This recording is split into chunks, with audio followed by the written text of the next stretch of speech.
Hello there, Servum17 once again.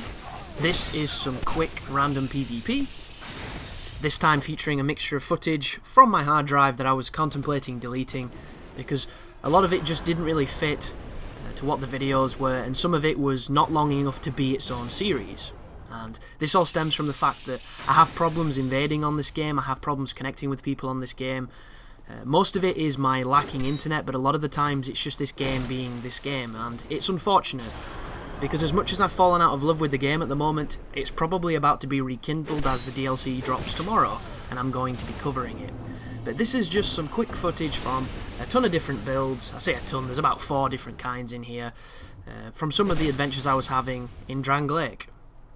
And this first one is me and the Belfry, invading somebody who's being invaded and then seeing what happens from then on. So this encounter right here is taken from my actual build that you saw me do the blind playthrough on. You can tell because he has the same hair. I'm doing a little bit of hosting with a shield and a chaos blade. I'm experimenting with some buffs on it. I have flame weapon. It's something that went on to become incredibly overused and very powerful, but at this point I'm just messing around, and the first guy drops quite quickly, and then I'm left with this dude who's wearing full armor. He's got a massive shield, and he's using a sword that I'm very fond of. And the cool thing about people using weapons you like is that you know what they're going to do with them. And a lot of Dark Souls PvP that I don't think people give the credit for is that knowledge and understanding. And one of the cool things about Dark Souls 2 when we were all first playing is nobody really understood what the weapons did or what they meant. So there was a lot of mystery to it. And the more you play, the more you know, debunk those mysteries. Watch out for the sun ring just there. Cruise back in. But I can never shake the feeling when I'm playing this game that it feels very slow. And you don't notice it when you're playing it a lot and you're not playing any other games, but I've been playing 60 frames per second, very responsive action games, so when I come back to Dark Souls it feels almost completely unplayable. And I know Dark Souls 1 would favour better, because I think Dark Souls 1 is a significantly faster game, and so too would Demon Souls, because Demon Souls is very fast too, as I picked that guy off with a bow shot that probably should not have landed. But here we are in the Dragon area, with the same character, this time using the Marakumo, this time being a blue, experimenting with Fire Whip, which everybody seems to hit me with, and I believe at this point it's due to lag, because when I do it to other people it always misses. I don't know why, it's just that crazy thing.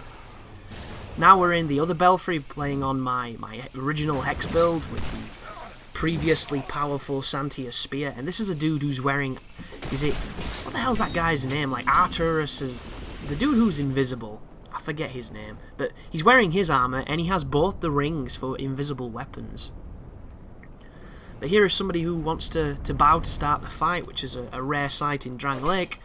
He's got a massive sword, I can't quite tell which one it is because it's buffed.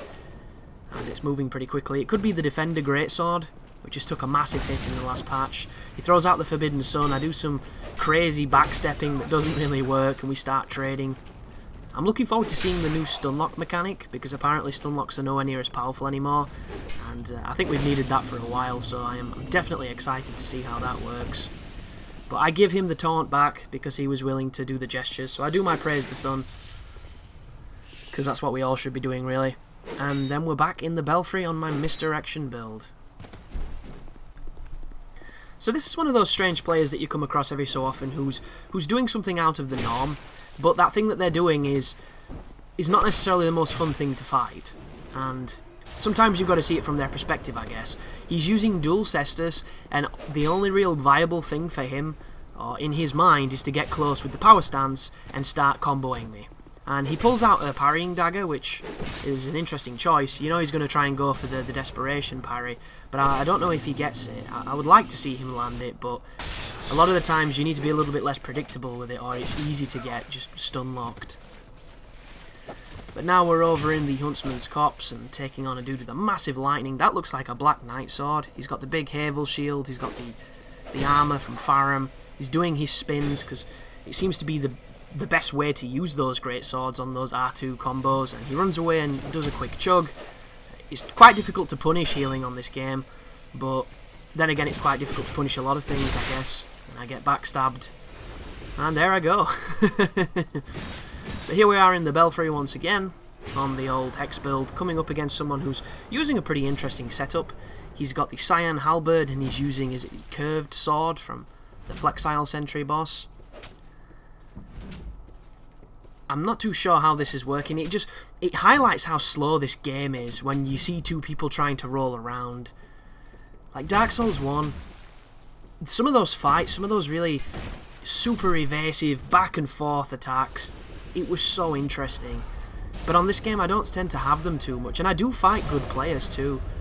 You know, some of this footage doesn't really reflect some of the caliber of the players I've fought, but that's because this is just kind of throwaway material. As I fight on the bridge, which I hate, which everybody seems to love, and I come up against a guy who's using a combination of the Moonlight Greatsword and some magic, which I do like these kind of fights. I like the even playing field of us both having crazy spells and a big old weapon. And that right there, trading spells and trading swords and somehow being alive, they're always fun to be a part of. This one is unfortunate. This is a dude who's just going through the level who I managed to invade, and before he even hits the bonfire I end up killing him, and he has to go all the way back. So as much as I found this incredibly funny at the time, you've got to feel for that. Poor guy. But that is Dark Souls in a nutshell, folks. Invasions are chaos, they happen all the time, they happen when we don't want them, and that's what makes them so special. So thank you very much for watching, and you take care now.